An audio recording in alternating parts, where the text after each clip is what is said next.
السلام عليكم ورحمة الله وبركاته.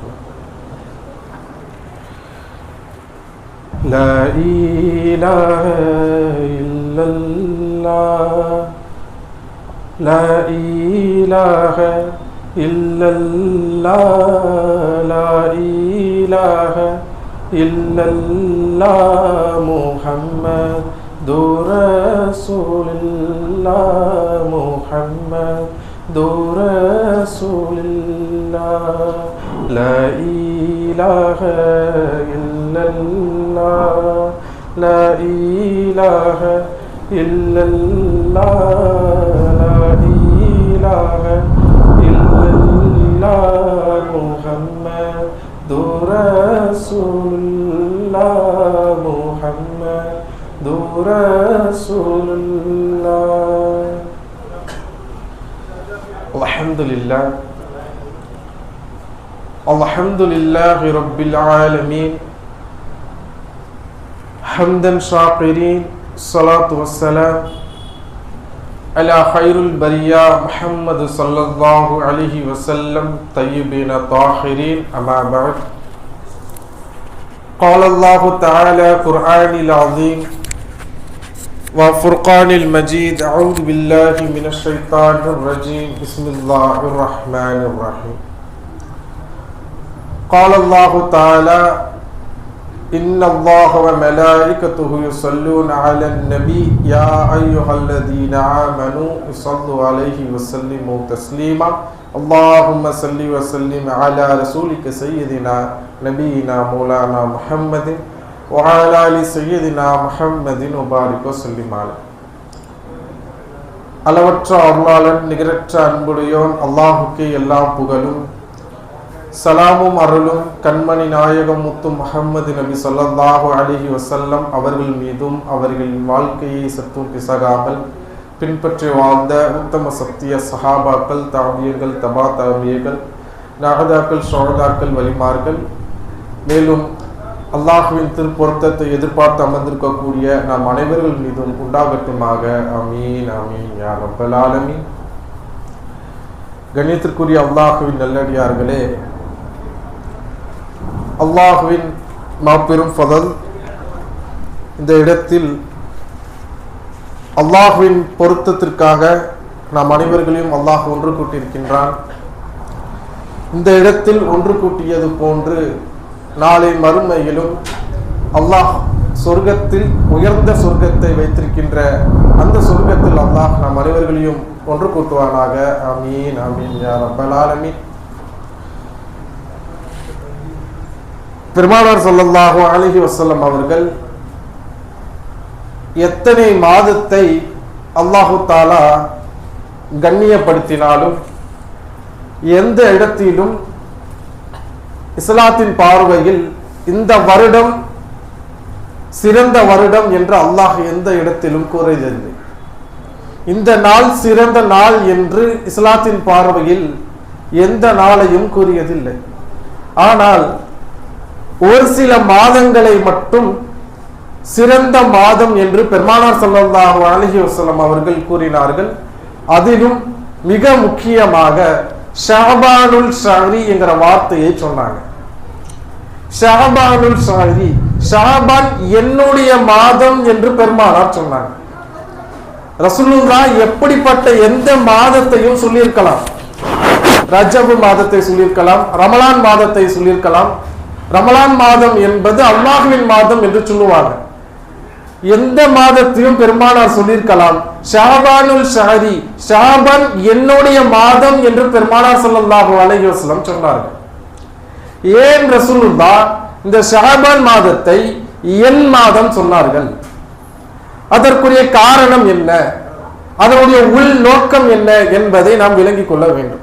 இமாம்கள் எழுதுறாங்க, 3 நோக்கம், 3 காரணத்தை கொண்டுதான் பெருமானார் அவர்கள் இந்த ஷஅபான் மாதத்தை என் மாதம் என்று குறிப்பிட்டார்கள்.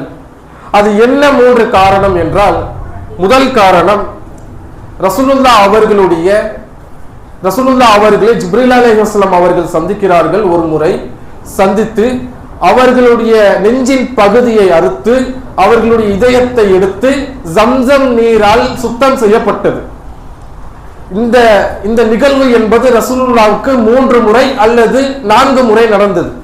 ஹதீஸில் 2 ரிவாயத் வருது, 3 முறை என்று வருது, சில ரிவாயத்துல 4 வருது. அப்ப ரசூலுல்லாவுக்கு 3 முறை இந்த நிகழ்வு நடந்தது. சிறுவராக ரசூலுல்லா இருக்கின்ற பொழுது அவருடைய இதயம் ஜம்சம் நீராக கழுகப்பட்டு சுத்தம் செய்யப்பட்டது. இளம் வயது வந்த பிறகு, நுபுவத்து பெற்ற பிறகும் கூட ரசூலுல்லா அவர்களுடைய இதயம் ஜம்சம் நீராக கழுகப்பட்டது. அதுக்கப்புறம் மெஹராஜ் பயணம் தொடங்கும் பொழுது அவர்களுடைய இதயம் ஜம்சம் நீரால கழுகப்பட்டது. இப்படி 3 முறை நடந்த பொழுது இந்த இளம் வயதில் நுபுவத்து பெற்ற அந்த தருணத்தில் அவர்களுடைய இதயம் சுத்தம் செய்யப்பட்ட மாதம் ஷாபானுடைய மாதம் என்று எழுதுறாங்க. இதற்கு முதலாவது காரணம், ஷாபானுடைய மாதத்தில் ரசூலுடைய இதயம் ஜம்சம் நீராக கழுகப்பட்டது. இரண்டாவது காரணம், கிப்லா மாற்றம் நடந்தது இந்த மாதத்தில். முதலாக இஸ்லாத்தின் பார்வையில் பைத்துல் முகத்தஸை நோக்கி தான் கிப்லா இருந்தது. ரசூலுல்லாஹ்வுக்கு ஒரு ஆசை, காபத்துல்லாவை நோக்கி தொழுக வேண்டும் என்ற ஒரு ஆசை, நீண்ட நாள் ஆசை. பல நாள் அல்லாஹ்விடத்தில் துஆவும் கேட்டது உண்டு. பல நாள் ரசூலுடைய துஆவை கேட்ட அல்லாஹ் தஆலா பைத்துல் முகத்தஸை நோக்கி தொழுது கொண்டிருக்கிறார்கள் பெருமானார். பின்னாடி 70 சஹாபாக்கள் தொழுகிறாங்க. ரசூலுல்லாஹ் தொழ வைக்கிறாங்க, பின்னாடி சஹாபாக்கள் தொழுது கொண்டிருக்கிறார்கள். அந்த இடத்தில் பல நாள் அல்லாஹ்விடத்தில் துஆ கேட்டார்கள். காபத்துல்லாவை கிப்லாவாக மாற்றிக் கொள்வாயா ரப்பே என்று கேட்ட துஆவை அந்த இடத்தில் அல்லாஹ் தஆலா ஆயத்தை இறக்கி விட்டார். ஆயத்து இறங்குது, கிப்லாவை நோக்கி பைத்துல் முகத்தஸை நோக்கி சஹாபாக்கள் தொழுது கொண்டிருக்கிறார்கள். ஆயத்தை இறக்கி விட்டார்கள். அல்லாஹ் தஆலா அந்த கிப்லாவை பைத்துல் முகத்தஸை நோக்கி தொழுது கொண்டிருந்த உங்க கிப்லாவை காபத்துல்லாவின் பக்கம் திருப்பிக் கொள்ளுங்கள் என்று அல்லாஹ் சொல்லிட்டான். உடனடியாக ரசூலுல்லாஹ் தொழுகின்ற நிலையிலே கிப்லாவை மாற்றிக் கொண்டார்கள். பின்னால் தொழுது கொண்டிருந்த சஹாபாக்களும் ரசூலுல்லாஹ் திரும்பியது போன்று இவர்களும் திரும்புறாங்க. நமக்கு ஒரு சந்தேகம் வரும், ரசூலுல்லாஹ் திரும்பினாங்கன்னா ரசூலுல்லாஹ்க்கு தெரியும், ரசூலுல்லாஹ்வுக்கு வஹி வந்தால் அவர்களுக்கு தான் தெரியும். அப்ப திரும்பதற்கு சஹாபாக்கள் ஏன் திரும்ப வேண்டும்? சஹாபாக்கள் அறிவிக்கிறார்கள், ரசூலுல்லாஹ் திரும்பினார்கள், நாங்களும் திரும்பினோம். மற்றபடி ஏன் ரசூலுல்லாஹ் திரும்பினார்கள் எங்களுக்கு தெரியாது. அப்போதான் ரசூலுல்லாஹ் சொன்னார்கள், பல நாள் அல்லாஹ்விடத்தில் கேட்டேன் காபத்துல்லாவை மாற்றத்தை. அந்த காபத்துல்லாவை மாற்றி அமைத்தது மாதம் இந்த ஷாபானுடைய மாதம். அப்ப இந்த ஷாபானுடைய மாதத்தில் தான் காபத்துல்லாவை கிப்லாவாக அல்லாஹ் தஆலா மாற்றி அமைத்தான். இரண்டாவது காரணம், இந்த விஷயத்தை கிதாப்ல இமாம்கள் எழுதுறாங்க. மூன்றாவது ஸலவாத். இன்னல்லாஹு வ மலாயிகத்துஹு யுஸல்லூன அலன் நபி யா அய்யுஹல்லதீன ஆமனு யுஸல்லூ அலைஹி வஸல்லிமு தஸ்லீமா. இந்த ஆயத்தை சொல்லி பெருமானார் சொன்னார்கள், இந்த ஆயத்து இறங்கிய மாதம் ஷாபானுடைய மாதம். அல்லாஹ்வும் மலக்குகளும் ரசூல் மீது ஸலவாத் ஓதுகிறார்கள். அனைத்து படைப்பினங்களும் ரசூல் மீது ஸலவாத் ஓத வேண்டும் என்ற ஆயத்தை அல்லாஹ் தஆலா ஷாபான் மாதத்தில் இறக்கினார். இந்த 3 விஷயத்தை சொல்லிதான் பெருமானார் சொன்னார்கள், ஷஅபானுல் ஷஹரி, ஷஅபான் என்னுடைய மாதம் என்று சொந்தம் கொண்டாடினார்கள் பெருமானார் அவர்கள். கண்ணிமிக்க அல்லாஹ்வின் நல்லடியார்கள், ஆக சிறந்த மாதம் இந்த மாதம். இந்த மாதத்தை பயன்படுத்திக் கொள்ள வேண்டிய கட்டாயத்தில் நாம் இருக்கின்றோம். அதிகமாக வாட்ஸ்அப் தளத்தில் இந்த செய்திகள் விமர்சனங்கள் பார்க்கிறோம்.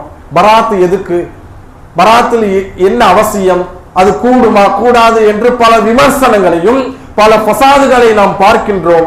அதையெல்லாம் அகற்றிவிட்டு, அதையெல்லாம் தள்ளி வைத்து நம்மளுடைய சிந்தனைகளை அமல்களின் பக்கம் கொண்டு வர வேண்டும்.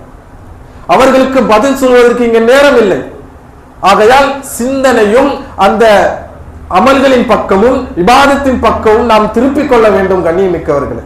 அப்ப இந்த ஷாபானுடைய மாதத்தை பெருமானார் ஸல்லல்லாஹு அலைஹி வஸல்லம் அவர்கள் ஒரு முறை ரசூலுல்லாஹ் என்ன செய்யறாங்கன்னா, திடீர்னு ரசூலுல்லாஹ் இரவு நேரத்தில் காணவில்லை. படுக்கைக்கு ஆயிஷா நாயகி போறாங்க. படுக்கை அருகிலே இடம் காலியா இருக்கு, ரசூலுல்லாஹ் இல்ல. ரசூலுல்லாஹ்வை தேடாத இடம் இல்லை ஆயிஷா நாயகி. எல்லா இடத்திலும் தேடுறாங்க. மற்ற மனைவிமார்கள் வீட்டுக்கு ரசூலுல்லாஹ் போயிருப்பாங்களோ என்று எல்லா இடத்திலும் விசாரித்து பார்க்கிறார்கள், ரசூலுல்லாஹ் இல்லை. அதுக்கடுத்து ஜன்னத்துல் பக்கீல போய் பார்க்கிறாங்க. ரசூலுல்லாஹ் தன் இரு கைகள் உயர்த்தி அல்லாஹ்விடத்தில் துஆ கேட்டுக் கொண்டிருந்ததை ஆயிஷா நாயகி பார்க்கிறார்கள். கேட்கிறாங்க, யா ரசூலுல்லாஹ், ஏன் இந்த இடத்தில் இந்த இரவில் ஏன் அல்லாஹ்விடத்தில் துஆ கேட்க வேண்டும், என்ன நோக்கம், என்ன காரணம் என்று கேட்கின்ற பொழுது பெருமானார் ஸல்லல்லாஹு அலைஹி வஸல்லம் சொன்னார்கள், இந்த இரவில் அல்லாஹு தஆலா மரணம் ஆனவர்கள், அதாவது மர்ஹூம்கள், உயிரோடு இருப்பவர்களும் மரணித்தவர்களுக்கு நான் அல்லாஹ்விடத்தில் துஆ செய்வேன் என்று சொன்னாங்க. கண்ணியமிக்க அல்லாஹ்வின் நல்லடியார்களே, உயிரோடு உள்ளவர்களையும் இறந்தவர்களுக்கும் இந்த இரவில் நாம் அல்லாஹ்விடத்தில் துஆ செய்ய வேண்டும். இன்னைக்கு இறந்தவர்களுக்காக துஆ செய்வது கூடுமா கூடாதா என்று பல ஃபசாதுகளை பார்க்கின்றோம். பெருமானார் இதுவே பெரும் ஆதாரமாக எடுத்துக்கொள்ள வேண்டும். அந்த இரவில் அல்லாஹ்விடத்தில் கையேந்தி இறந்தவர்களுக்கும் உயிரோடு உள்ளவர்களுக்கும் சேர்த்து அல்லாஹ் தஆலாவிடத்தில் துஆ கேட்டார்கள் பெருமானார் ஸல்லல்லாஹு அலைஹி வஸல்லம் அவர்கள். அந்த இடத்துல ஆயிஷா நபி பிரமிச்சு போனாங்க. கண்ணியமிக்கவர்கள், இப்படியெல்லாம் இந்த பராத்துடைய இரவை பெருமானார் பயனுள்ளதாக ஆக்கினார்கள். கண்ணியமிக்க அல்லாஹ்வின் நல்லடியார்களே, ஆயிஷா நபி இன்னொரு இடத்துல அறிவிக்கிறாங்க, ரசூலுல்லாஹ் இரவு முழுக்க தொழுகிறாங்க. இரவு முழுக்க தொழுது கொண்டே இருக்கும் பொழுது சஹாபாக்கள் அச்சமிட்டார்கள். இப்படி ரசூலுல்லாஹ் தொழுகையை பார்த்தால் நாளைக்கு அல்லாஹ் ஷாபான் மாதத்தில் தொழுகையை கடமையாக்கி விடுவானோ என்ற அச்சத்தில் அனைத்து சஹாபாக்களும் ஆச்சரியத்தோடு நிற்கும் பொழுது ரசூலுல்லாஹ் சொன்னார்கள், இந்த இடத்தில் நான் அதிகமாக தொழுவதற்குரிய காரணம் ஷாபான் மாதத்தில் தான் அமல்கள் அல்லாஹ்விடத்தில் உயர்த்தப்படும். இரவு முழுக்க இபாதத்தில் இருந்து பகல் முழுக்க நோன்பு வைத்தார்கள் பெருமானார். அதற்குரிய காரணம் ஷாபான் மாதத்தில் தான் அல்லாஹ் தஆலா அமல்களை உயர்த்தி காட்டுகிறார். ஒரு வருடம் நாம் செய்கின்ற ஒட்டுமொத்த அமல்கள் எல்லாம் ஷாபான் மாதத்தில் தான் அல்லாஹ் உயர்த்துறான். அப்ப இந்த ஷாபான் மாதத்தில் அமல்கள் உயர்த்தப்படுவதால் பெருமானார் சொன்னார்கள், என் அமல்களும் உயர்த்தப்படும். அந்த நிலையில் நான் நோன்பாளியாக இருக்க ஆசைப்படுகிறேன், ஆகையால் இந்த மாதத்தில் நான் அதிகம் நோன்பு வைப்பேன் என்று சொன்னாங்க.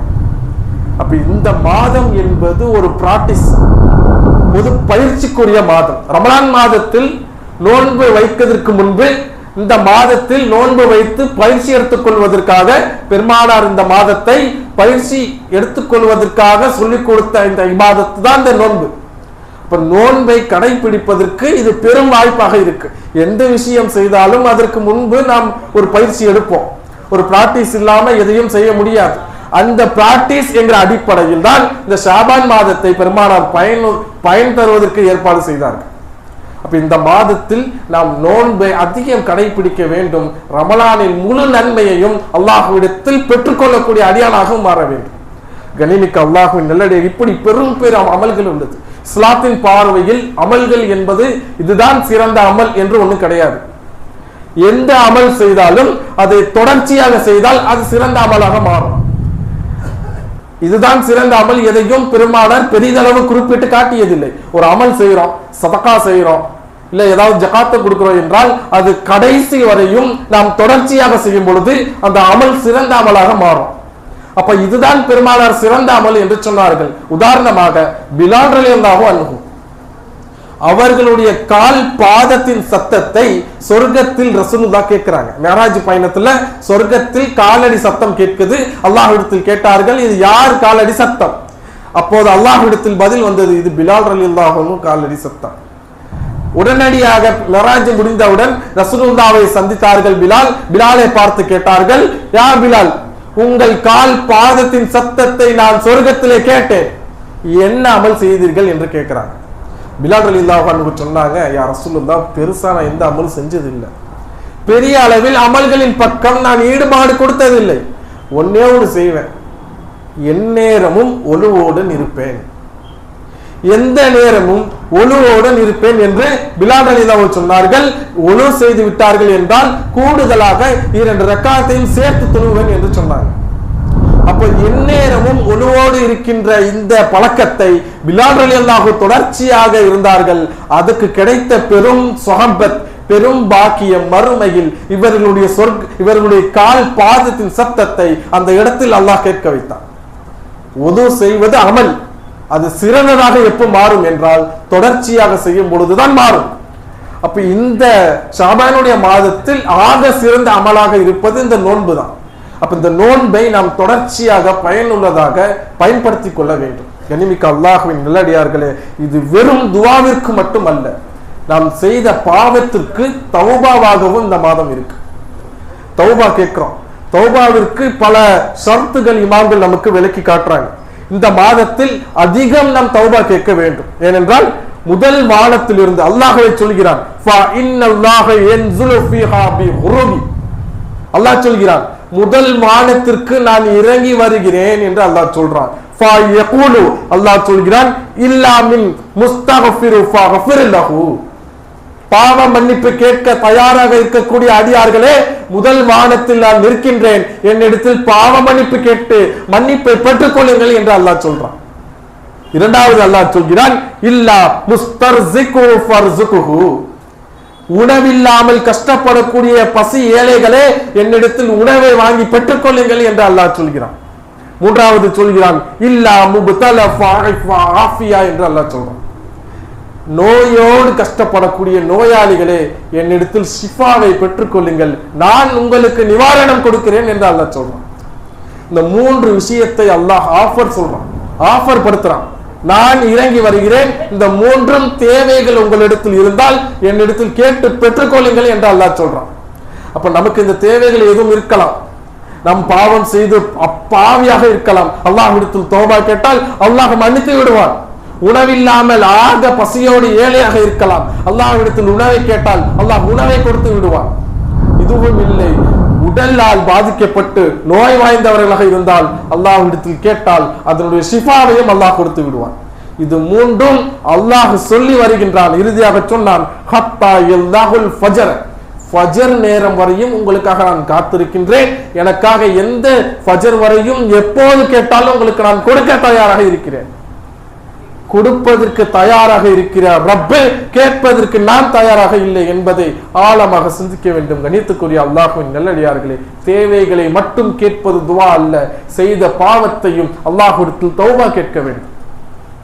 நன்மை செய்யாமல் இருப்பது என்பது ஒரு பக்கம், பாவத்தை செய்து கொண்டு இருக்கிறது என்பது தடுத்து கொள்ள வேண்டும். ஏனென்றால் நன்மைகள் என்பது பாவங்களை அழித்துவிடும். பாவங்கள் எவ்வளவு செஞ்சிருப்போம், நன்மைகள் அதிகம் செய்யும் பொழுது பாவங்கள் ஒரு பக்கம் அல்லாஹ் குறைப்பான், பாவங்களை அல்லாஹ் மன்னிப்பான். உடல் ரீதியாக ஒரு ஜுரம் வருது, ஒரு ஃபீவர் நமக்கு ஏற்பட்டுருச்சுன்னு சொன்னா அதற்கு பலன் என்ன, நம் பாவங்கள் அல்லாஹ் ஒரு புறத்தில் மன்னித்துக் கொண்டே இருக்கின்றான். அப்ப நோய்பட்டால் அதற்கு இன்னொரு பக்கம் நம்மளுடைய பாவங்கள் மன்னிக்கப்படுது என்பதை இதுவும் தௌபாவாக அல்லாஹ்விடத்தில் ஏற்றுக்கொள்ளப்படுகிறது. கனிமிக்க அல்லாஹுவின் நல்லடியார்களே, தௌபா என்பது இத்தனை மகத்துவத்தை இந்த நாளில் அல்லாஹு தஆலா வைத்திருக்கின்றான். அல்லாஹ் நேரடியாக வந்து சொல்றான். இப்படியெல்லாம் தௌபாவை நாம் விளங்கிக் கொள்ள வேண்டும். ஏனென்றால் இன்னைக்கு சிறு பாவம் தானே என்று தௌபா கேட்காம இருக்கும். சின்ன சின்ன பாவம் தானே, சின்ன பொய் தானே, இதுக்கெல்லாம் அல்லாஹ்விடத்தில் தௌபா கேட்கணுமா? குண்டூசி தானே, திருடிடலாம், யார் என்ன செய்ய போறா? இப்படி எல்லாம் சிறு பாவங்களையும் கூட அல்லாஹ்விடத்தில் தௌபா கேட்காமல் இருக்கின்றோம். சிறு பாவங்கள் ஒரு பக்கத்தில் அதிகமானால் பெரும் உருவங்களாக நிற்கும். அது மறுமையில் நாம் சொர்க்கத்திற்கு போவதற்கு பெரும் தடையாக இருக்க வாய்ப்புள்ளது என்பதை நீங்கள் அறிந்து கொள்ள வேண்டும். சின்ன பாவம் தானே என்று நாம் சொல்லிட முடியாது. ஒரு பெரிய கயிறு இருக்கு, ஒரு பெரிய கயிறை நீங்க பாத்தீங்கன்னா சின்ன சின்ன நூல்கள் சேர்த்தால்தான் பெரிய கயிறு. அந்த சின்ன நூல்களை ஒன்று ஒன்றாக நீங்கள் பேர்த்து எடுத்தால் அந்த கயிறு பலகீனமாயிடும், அந்துடும். அதே போன்றுதான் சின்ன பாவம் தானே, சின்ன பாவம் தானே தொடர்ச்சியாக பாவம் செய்தார்கள் என்றால் நூல் அந்த கயிறு அந்தது போன்று ஈமான் அந்துவிடும். ஆகையால் கயிறுக்கு இருக்கின்ற அந்த பலகீனம் போன்றுதான் ஈமானும். தொடர்ச்சியாக சின்ன பாவம் என்று தொடர்ச்சியாக செய்தோம் என்றால் பாவமும் இல்லாமல் போயிடும், நம் ஈமானை அல்லாஹ் எடுத்து விடுவான். ஆகையால் சின்ன பாவத்திற்கும் அல்லாஹ்விடத்தில் தௌபா கேட்பதை வழக்கமாக ஆக்கிக் கொள்ள வேண்டும். ஆகையால் சிறு பாவம் தான் நாளைக்கு மறுமையில் பெருவாக நிற்கும். கடுகு சிறிதாக இருந்தால் காரம் கூடுதலாக இருக்கும் என்று சொல்வார்கள், அது உண்மை. பாவத்திலும் அது சேரும். ஆகையால் சிறு பாவத்தையும் அல்லாஹ்விடத்தில் தௌபா கேட்க வேண்டும். பாவத்தை ஒப்புக்கொள்கின்ற மனப்பக்குவத்தை ஏற்றுக்கொள்ள வேண்டும். இன்னைக்கு நமக்கு அந்த இது இல்லை. ஒரு பாவம் செய்து விட்டோம் என்றால் அதை உடனடியாக ஒப்புக்கொள்ள மாட்டோம், உடனடியாக ஒத்துக்க மாட்டோம். ஒரு பாவத்தை மறைப்பதற்கு 1000 பொய் சொல்லுவோம் தவிர பாவத்தை ஒருபோதும் ஒப்புக்கொள்ள மாட்டோம். சைத்தான் எப்படி வலிக்கிட்டு போனான்? சைத்தான் வலிக்கிட்டு போற ஆக முக்கிய காரணம் பாவம் என்று தெரியும் இருந்தும் அல்லாஹ்விடத்தில் ஒப்புக்கொள்ளல. அல்லாஹ்வின் வார்த்தைக்கு முரண்பட்டான் சைத்தான். சைத்தான் வார்த்தை கட்டுப்படவில்லை. அப்ப அந்த இடத்தில் அல்லாஹ்விடத்தில் தர்க்கம் செய்கிறான். அல்லாஹ்விடத்தில் விவாதம் செய்கிறான் பாவத்தை உண்மைப்படுத்துவதற்கு. கண்ணியமிக்கவர்களே, பாவத்தின் பக்கம் நாம் அகற்றி இருக்க வேண்டும் இந்த நாட்கள். அப்ப ஷைத்தான் அந்த பாவத்தை மறைப்பதற்காக அல்லாஹ் தஆலா பாவத்தை ஒத்துக்கொள்ளாமல் தொடர்ந்து என்னோடு தர்க்கம் செய்தவனே அல்லாஹ் சாபத்தை கொடுத்து இந்த உலகத்தில் தூக்கி எறிந்தான் ஷைத்தானை. அப்ப பாவத்தை ஒப்புக்கொள்ள வேண்டும். இந்த மனப்பக்குவம் நமக்கு கிடையாது. இந்த பக்குவம் இல்லாததால் ஒரு சில அடியார்கள் மறுமையில் அல்லாஹ்விடத்திலும் தர்க்கம் செய்ய வாய்ப்புள்ளது என்று எழுதுறாங்க கிதாப்ல. யார் ஒருவர் பாவத்தை ஒப்புக்கொள்ளாமல் இந்த உலகத்தில் அதை மறைப்பதற்கு 1000 போய் சொல்வாரோ அவர் மறுமையிலும் அல்லாஹ்விடத்தில் அப்படிதான் இருப்பார். கண்ணியமிக்கவர்களை, பாவத்தை ஒப்புக்கொள்ள வேண்டும். ஏனென்றால் ஷைத்தான் வழிகெட்டதும் அதேதான். நமக்கெல்லாம் தெரியும். ஜுனைதுல் பகதாத் ரஹ்மத்துல்லாஹி அலைஹி ஆக சிறந்த இமாம், பெரும் பெரும் ஹாஃபில்களை உருவாக்கியவர். தன்னுடைய மாணவன் ஒரு ஹாஃபிலை உருவாக்கி கூட வைத்திருந்தார்கள். ஜுனைதுல் பகதாத் அவர்களும் தன் மாணவனும் ஒரு பாதை வழியாக நடந்து போறாங்க. எதிரில் ஒரு அந்நிய பெண் வராங்க. ஒரு மத்த கிறிஸ்துவ மதத்தை சார்ந்த ஒரு அந்நிய பெண் எதிரில் நடந்து வராங்க. ஜுனைதுல் பகதாத் கூட இருந்த அந்த மாணவன் குர்ஆனை முழுமையாக மனனம் செய்த ஒரு ஹாஃபில், ஒரு ஹாஃபிஸ். தெரிஞ்சு அந்த அந்நிய பெண்ணை பார்த்துறாங்க. ஜுனைதுல் பகதாத் அவர்கள் கவனிக்கிறாங்க. தன் மாணவன் அந்த அந்நிய பெண்ணை பார்க்குவதை கவனிக்கிறாங்க. உடனடியாக அந்த மாணவன் தன்னுடைய உஸ்தாதிடத்தில் கேட்டான், யா உஸ்தாத், இந்த மாதிரி இந்த அந்நிய பெண் அழகாக இருக்கிறாள், இவர்களுக்கும் நரகம் உண்டா என்று கேட்கிறாங்க. உஸ்தாத் ஜுனைதுல் பகதாத் சொன்னார்கள், அந்த அந்நிய பெண்ணை பார்த்ததற்கு அல்லாஹ்விடத்தில் தௌபா கேட்டுக்கொள், தௌபா கேட்டுக்கொள். ஏனென்றால் இந்த பாவம் இது சிறிது அல்ல, பெரிதாக நாளைக்கு மறுமைகளில் நிற்கும். அது அந்நிய பெண்ணை பார்த்ததால் தௌபா கேட்டுக்கொள் என்று சொன்ன பிறகு அவர்கள் தன் உஸ்தாது ஜுனைதுல் பகதாத் இடத்தில் தர்க்கம் செய்கிறார். அந்த மாணவன், நான் பார்க்கல, நான் பார்க்கவில்லை, நான் அறியாமல் தான் பார்த்து விட்டேன் என்று தன் உஸ்தாது இடத்தில் தர்க்கம் செய்தால், தர்க்கம் விவாதம் செய்த விளைவு என்ன தெரியுமா? 20 வருடம் கழித்து அவர்கள் செய்த முழு குர்ஆனை மனனம் செய்த அந்த ஒட்டுமொத்த குர்ஆன் ஆயத்தும் 20 வருடம் கழித்து ஒட்டுமொத்த ஆயத்தும் மறந்துடுச்சு. அல்லாஹ் மறக்கடிச்சு விட்டான். காரணம், செய்த பாவத்தை கடைசி வரையும் ஒப்புக்கொள்ளவில்லை. இறுதி காலகட்டத்தில் தான் செய்த ஒட்டுமொத்த அமல்களையும் அல்லாஹ் அழித்து விட்டான். அப்போ ஒப்புக்கொள்ற அந்த மனப்பக்குவம் இல்லாததால் அல்லாஹு தஆலா ஒட்டுமொத்த அமல்களையும் அழிச்சு விடுவான். ஷாஃபி ரஹ்மத்துல்லாஹி அலைஹி இருக்காங்க, தன் உஸ்தாதிட்ட கேட்கிறாங்க, இந்த மாதிரி எனக்கு அதிகமாக மறதி இருக்குயா உஸ்தாத், இதற்கு என்ன செய்வது? உஸ்தாத் அவர்கள் சொன்னார்கள், அதிகமாக அல்லாஹ்விடத்தில் தௌபா கேளுங்க. செய்த கண்களால் செய்த பாவங்கள் என்பது ஷாஃபி ரஹ்மத்துல்லாஹி 6 வயதில் முழு குர்ஆனை மனனம் செய்த இமாம், அவர்களுக்கு மறதி ஏற்படுகிறது.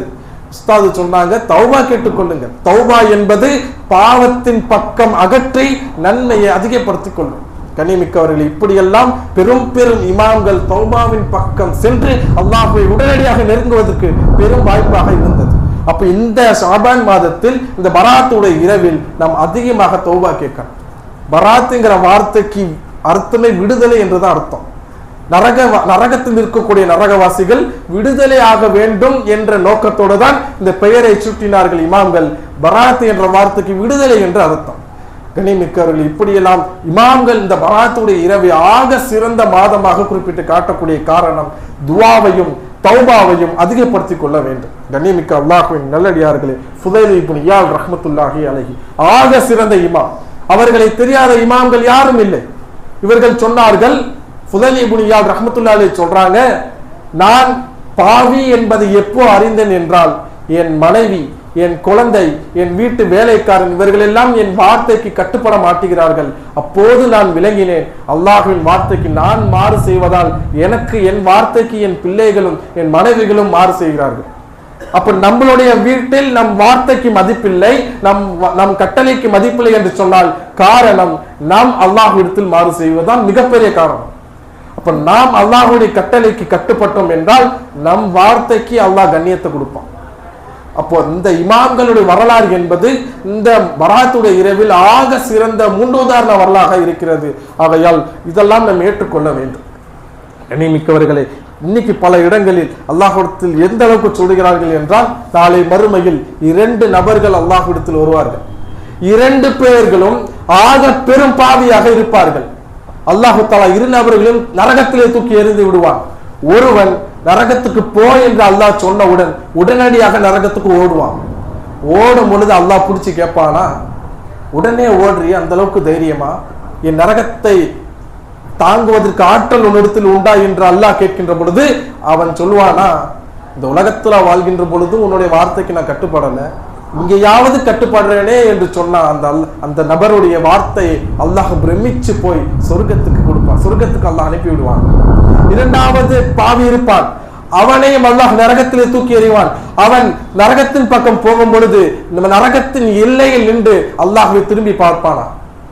அல்லாஹு தாலா ஏன் பார்க்கிறாய் என்று கேட்கின்ற பொழுது அந்த நபர் சொன்னாரா, அல்லாஹ் கடைசியில் என்னை நீ அழைக்க மாட்டாயா என்று ஏக்கத்துடன் பார்த்தேன், இந்த இடத்தில் என்னை நீ ரஹ்மத்து செய்ய மாட்டாயா என்று நான் பார்த்தேன். உடனடியாக அவனையும் அல்லாஹ் சொர்க்கத்தை தூக்கி சொர்க்கத்தில் அல்லாஹ் கொடுத்தான். இப்படி அல்லாஹு தஆலா கியாமத் அந்த மறுமை நாளில் கூட ரஹீமாக இருக்கிறான். இன்னைக்கு பல இடங்கள்ல அல்லாஹ்வின் தன்மையை அல்லாஹ் ரசூல் பொதுமக்களிடத்தில் தவறான சித்தரிப்போடு கொண்டு போய் சேர்க்கிறாங்க.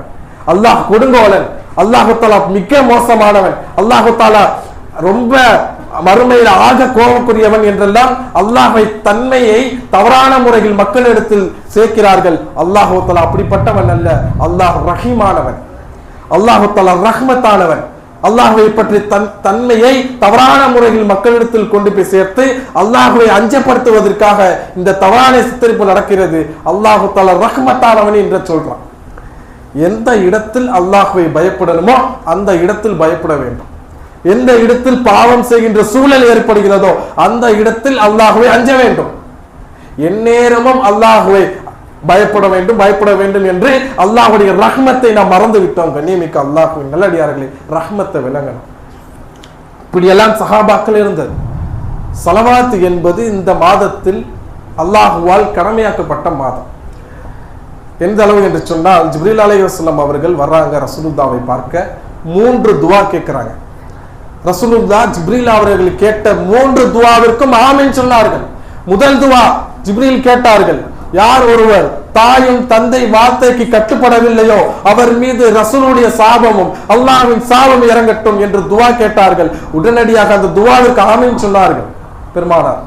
இரண்டாவது கேட்டார்கள், ரமலான் மாதத்தை அடைந்து விட்டு யார் ரமலானுடைய முழு பலனை அடையவில்லையோ அவர் மீது அல்லாஹ்வின் சாபம் உண்டாகட்டும் என்று கேட்டதற்கு பெருமானார் ஆமீன் என்று சொன்னாங்க.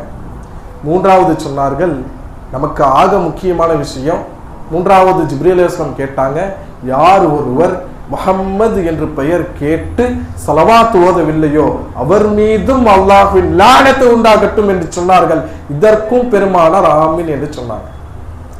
அப்ப ஸலவாத் என்று எந்த சூழலிலும் எந்த நிலையிலும் ரசூலுடைய பெயர் கேட்டால் அந்த இடத்தில் ஸலவாத் ஓதவில்லை என்று சொன்னால் அல்லாஹ்வின் சாபத்திற்கு உண்டாகும் என்று நாம் எல்லாம் ஸலவாத் எப்படி ஓத வேண்டும்?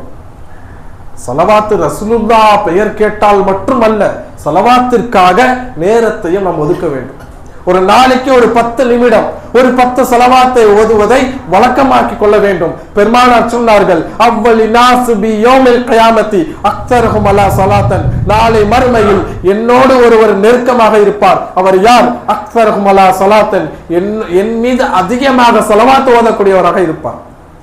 அப்ப ரசூல் மீது அதிகம் ஸலவாத் ஓதக்கூடியவர்கள் நாளை மஹ்ஷரில நம்மளை பார்த்து, நம்மளுடைய சொந்தங்கள் பந்தங்கள் விரண்டு ஓடுகின்ற சமயத்துல நம்மளை பார்த்து விரண்டு ஓடாத ஒரே ஒரு ஜாத், ஒரே ஒரு நபர், அது முஹம்மது ரசூலுல்லாஹ் அவர்களோடு சேர்ந்து இருக்க வேண்டும் என்றால் இந்த ஸலவாத்தை நம் வாழ்க்கையில் பலமாக்கி கொள்ள வேண்டும்.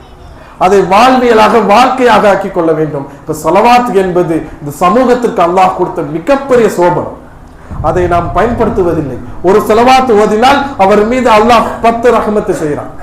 இப்ப ஸலவாத் மகிமையை விளங்க வேண்டும். கண்ணியமிக்கவர்களே, ஒரு ஸலவாத் ஓதினால் எனக்கு மட்டும் பலன் அல்ல, என் தந்தையும் என் தாயோ யாரோ ஒருவர் கபரிலே இருந்தாலும் கூட அவர்களுக்கும் அந்த பலன் போகும். அப்துல்லா என்பவர் ஸலவாத் ஓதுறாரு, அப்துல் ரஹ்மான் கபரில் இருக்காரு, தன் தந்தை எந்த முறையில் எடுத்துக்கொண்டு போய் சேர்க்கப்படும் என்றால், மலக்குகள் ஒருவர் ஸலவாத் சொன்னால் அந்த ஸலவாத்தை ரசூலுல்லாஹ் இடத்தில் கொண்டு போய் சேர்ப்பார்கள். இன்னார் மகன் இன்னார் உங்களுக்காக ஸலவாத் ஓதுகிறார் யார்? ரசூலுல்லாஹ். அப்துல் ரஹ்மானுடைய மகன் அப்துல்லா ஸலவாத் ஓதுகிறார் என்று சொல்லும் பொழுது தந்தை பெயரும் ரசூலுல்லாஹ் இடத்தில் சொல்லப்படுது. தந்தை பெயரும் ரசூலுல்லாஹ்விடத்தில் சொல்லப்படும் ஒரே ஒரு காரணத்தினால் தந்தை கபரிலே இருந்தாலும் கூட அவர்கள் கபரை அல்லாஹ் சொர்க்கமாக ஆக்கி விடுவான்.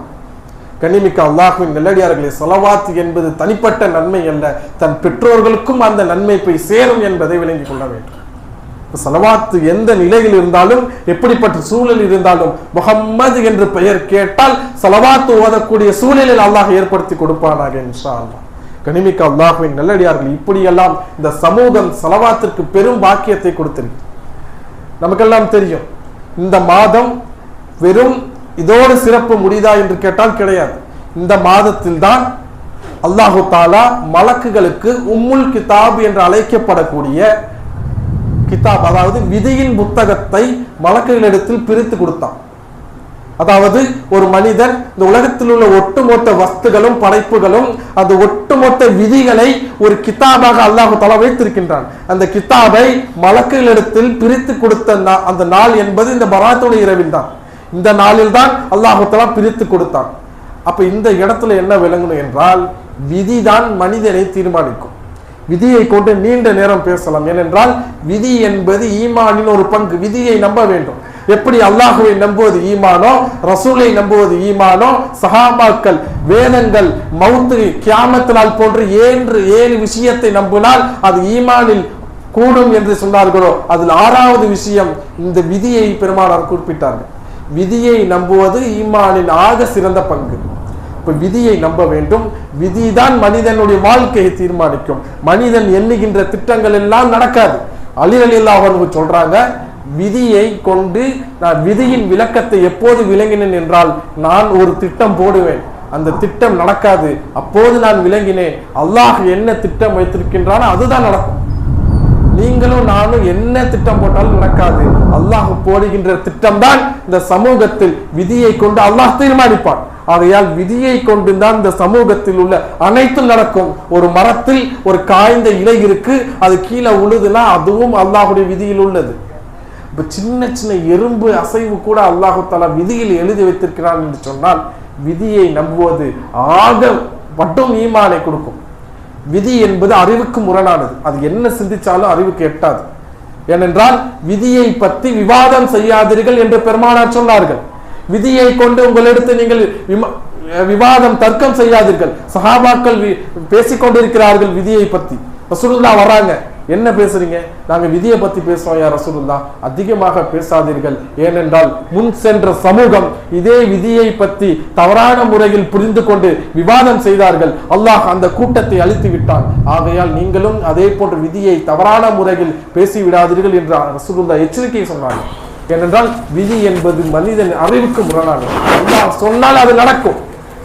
ஒரு ஊசி இருக்கு, அந்த ஊசியின் காது அந்த முனையின் ஓட்டைக்குள் நூலை தவிர வேறு எதுவும் போகாது. அல்லாஹ் சொல்றான், அந்த ஊசியின் ஓட்டைக்குள் ஒட்டகம் போகும் என்றால் நம்ப முடியுமா? ஆனால் சொல்கிறான், நான் நாடினால் அந்த ஓட்டைக்குள் ஒட்டகத்தை நுழைப்பேன் என்று அல்லாஹ் சொல்றான். அப்ப அல்லாஹ் அந்த இடத்தில் சொன்னால் அதை ஏற்றுக்கொள்வதுதான் இஸ்லாம். அந்த இடத்தில் அறிவை கொண்டு முற்படுத்தி யோசிப்பது இஸ்லாம் அல்ல, அது அறிவுக்கு முரணானது. இஸ்லாம் என்பது பல விஷயங்கள் கைர மாக்குலத்தின் மகனாதான், அறிவுக்கு முரணாக இருக்கும், இருந்தாலும் ஏற்றுக்கொள்ள வேண்டும். அதுதான் மார்க்கம் நம்மளை வலியுறுத்துகிறது. கனிமிக்க அல்லாஹ்வின் நல்லடியார்கள், விதி வார்த்தைகளை கட்டுப்படுத்த வேண்டும், விதிகளை முழுமையாக ஏற்றுக்கொள்ள வேண்டும். ஏனென்றால் நபிமார்களுடைய சஹாபாக்கள் கூட்டமாக நிற்கிறாங்க. ரசூலுல்லாஹ்விடத்தில் கேட்கிறாங்க, யா ரசூலுல்லாஹ், எங்களுக்குள்ள நாங்களே மருத்துவம் செய்து கொள்கிறோம், எங்களை நாங்களே பாதுகாப்பாக நிற்கின்றோம், இந்த மருத்துவம் விதியை தடுக்குமா கேட்கிறாங்க. மருத்துவம் நாங்கள் செய்கின்ற எங்களுக்குள் மருத்துவம் விதியை தடுக்குமா என்று கேட்கின்ற பொழுது பெருமானார் சொன்ன பதில் என்ன தெரியுமா? அந்த மருத்துவமே விதியில் எழுதப்பட்டதுதான் என்று சொன்னார்கள். கண்ணியமிக்க அல்லாஹ்வின் நல்லடியார்களே, விதியை தாண்டி மனிதன் எந்த செயலையும் செய்ய முடியாது. அல்லாஹ் அந்த கிதாபில் என்ன எழுதியிருக்கிறானோ அதுதான் இந்த உலகத்தில் நடக்கும். நாம் என்ன வேணா பிளான் பண்ணலாம் அந்த உலகத்தில். நாளைக்கு இந்த ப்ரோக்ராம் இருக்கு, நம்ம என்ன முடிவு செய்தாலும் அங்கே அல்லாஹ் என்ன எழுதியிருக்கிறானோ அதுதான் நடக்கும். இன்னைக்கு நிறைய பெற்றோர்கள் பிள்ளைகளை நான் இப்படி ஆக்க போறேன், படிச்சு இன்ஜினியர் ஆக்க போறேன், டாக்டர் ஆக்க போறேன், என்ன வேணாலும் அதற்கான முயற்சி எடுக்கலாம். அல்லாஹ் உங்கள் பிள்ளைகளை இதுதான் ஆக்குவேன் என்று எழுதியிருந்தால் அவர்கள் அதை தான் ஆகுவார்கள். இன்னைக்கு அதிகமாக பிள்ளைகளை அது போன்று வளர்க்கிறார்கள். என்ன விதியில் எழுதப்பட்டதோ அதுதான். இந்த இடத்தில் நான் பேசுவேன் என்பது எனக்கு தெரியாது. இதே பள்ளிவாசலில் சிறு பிள்ளைகளாக நான் இருக்கும் பொழுது, சின்ன பிள்ளையில நானும் இந்த பள்ளியில தொழுதிருக்கேன். அப்ப எனக்கு தெரியாது நானும் ஒரு மதரசாவில் ஓதுவேன் என்று, நானும் ஆலிமாக ஆகுவேன் என்று எனக்கு தெரியாது. இந்த இடத்தில் நான்